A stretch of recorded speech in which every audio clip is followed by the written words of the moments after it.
மோர் குழம்பு செய்கிறதுக்கு பேஸ்ட் நம்ம வந்துட்டு செய்ய போகிறோம். மிக்சியில் போட்டுக்கோங்க. 4 பல் பூண்டு,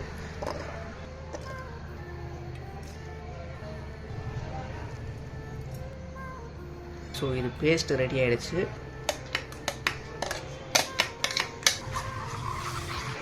வெண்டைக்காவை இதில் போட்டுருங்க.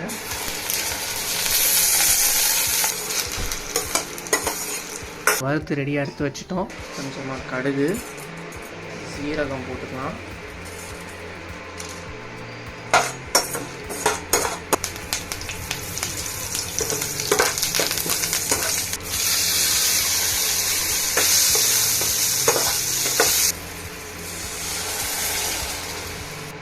அவ்வளோதான், மோர் குழம்பு இப்போ ரெடி ஆகிடுச்சு.